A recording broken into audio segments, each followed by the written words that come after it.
It's Focus Ontario with Sean Mallon.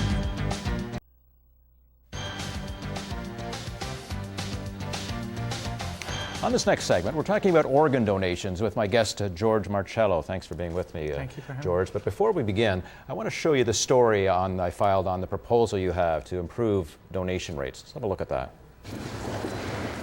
It's easy to understand why George Marcello is passionate about the cause of organ donations. 10 years ago, he was within a couple of days of dying before a liver became available for a transplant that saved his life. Do we want to solve this issue or don't we? Because it's solvable. What needs to be solved is the chronic shortage of available organs in Canada. He's pushing an idea that was first tried in Spain and has now spread to 21 other countries, mainly in Europe. It's called presumed consent, meaning the government passes a law saying that everyone is considered a donor unless they specifically opt out. Think of it as a kind of negative option billing, only with profound consequences. Marcello says it has helped give Spain among the highest rates of organ donation in the world. An opposition MPP has introduced a private member's bill calling for presumed consent in Ontario, and Marcello would like this province to be the first in Canada to adopt it. You know, it's working in 22 countries. That's got to give us enough initiative or enough, to let's try it over here. The job of the Trillium Gift of Life Network is to get more donors, but they're looking at other ideas. This fall, legislation is expected to come into force that would require hospitals to report potential donors. We have tremendous plans here at Trillium that can improve the situation dramatically without curtailing a right to society. This bioethicist believes that despite the worthy goal, presumed consent would be a hard sell in Canada and could be challenged under the Charter of Rights and Freedoms. I think a lot of organs would be taken from people that really would not have wanted it to have happened. And we can judge them all we want, but it is their bodies and the bodies of their loved ones.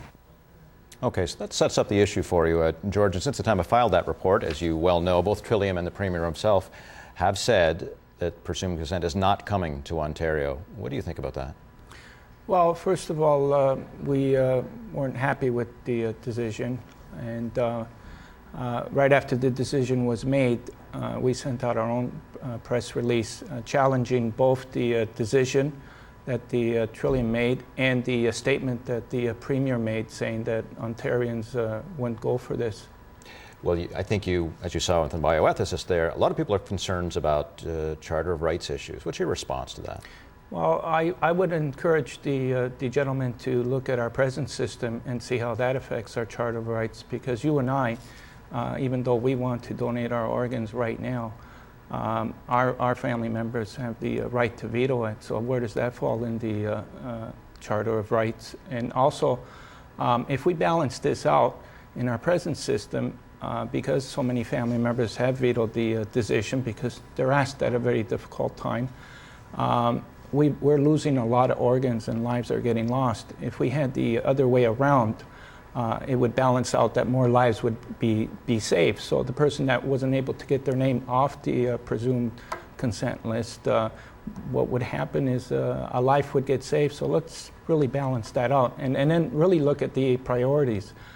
It's all about saving lives, and that's what we're looking at. How badly do we want to save lives here in this country? And nobody can dispute the great need for more organs, but it's an awfully sensitive topic. I mean, we use the words negative option, as so negative option billing was the old thing from cable television. And I guess it trivializes it in a way, but it does pretty much sum up what it is, does it not? And people have had such a hostile reaction to negative option billing when it's just cable.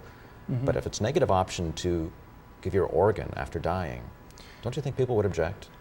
We're hoping that those names can change. We're hoping, because it doesn't entail anything negative about the system. It's all positive. We're hoping that the first thing we can do is change the language in all this, because it does, at first hearing, it does leave a negative connotation. But this is the other thing I wanted to say about the decision that was made in this statement in particular. What we're challenging is the basis of how they retrieved the information to make that decision. We're challenging their research against ours, and ours, in comparison, overwhelms their research. Well, give me an example how it overwhelms it. Well, for the past 8 years, we've gone into 100 communities throughout Ontario, and we've talked to people from all walks of life, from schools to old age homes to just the person on the street. We have almost like a direct contact with the people of Ontario. So what we're going to be basing our report, which is going to be coming out very soon, will be on an 8-year research and from 100 communities. In comparison to theirs is very, very, it doesn't even come close to the type of research that we did. So that's the first thing that we're going to... Let me just stop you with that one then and pursue that more. In those 100 communities, did you raise the issue to say that unless you sign a paper specifically saying you do not want to be an organ donor, you will be an organ donor? Did you specifically tell people that? Yes, we did. And the response was? The response, what are we waiting for? Let's get this system on board. There's almost 2,000 people in Ontario. The quicker we would have had this system in place, the more lives that would have gotten saved. And that's why I went to Europe, Sean, to bring back a comprehensive report on how countries that already utilized this system, how effectively it was working there, and to bring back, because these countries went through the same thing that we're going through right now. There was a lot of debate, a lot of dialogue, a lot of people that were saying, well, we don't want the state to own our organs, and all. You know, there was that going on. But as soon as they start making the steps and changing the system over there, the whole country seemed to gravitate and accept the system. And just like seatbelts and helmets, we went through the same thing with that, and there's no smoking thing. So. But do they have, in Spain, for example, do they have something like a Charter of Rights where someone could challenge it on a constitutional basis? Because you'd have to believe that somebody's going to want to challenge it. Absolutely. We want to get as much dialogue and debate out there as possible. We're not looking to force our opinion or anything. It's not going to be what this is going to be based on. We're looking for an Ontario voice. So right after we send in our report, what we want to do is do a comprehensive survey right across Canada to get a true Ontario voice. But they need to hear both sides of the story, Sean. And if they're just hearing one side, they can only make up their mind on what they're hearing. So it's very important that they hear the whole story, the whole picture, and I'm sure that an educated and informed Ontario will make the right choice. And why we're saying that we're confident that they're going to go with this, it's based on 8 years of research that we've have compiled. Let me ask you about what the province is doing. They're talking about being more aggressive in terms of identifying donors in hospitals, requiring hospitals to report potential donors. What do you make of that? Can that be very effective?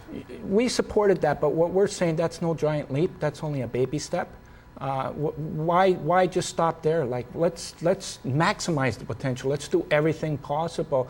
It doesn't just include the presumed consent model, because what I feel personally is that if we did exactly what Spain did, that would probably work here effectively if Ontarians supported that, because there's still the family members that could be approached, but they're more accepting of it at that time, and there's experts that are chosen to talk to the family that know how to deal with the sensitive matter. We have to do a lot better in terms of how to approach the grieving relatives. Exactly. So there's that, and then we also aren't utilizing the heart donations here, which would statistics have shown would increase anywhere between 20 and 30% of our rate. And there's we need more retrieval centers. There's a lot more that we can do to maximize the potential of organs. But what we need to do first is realize that this issue does need more attention than it presently has been given, more priority. It needs to be one of the #1 health issues. There's 2,000 people here in Ontario that are depending on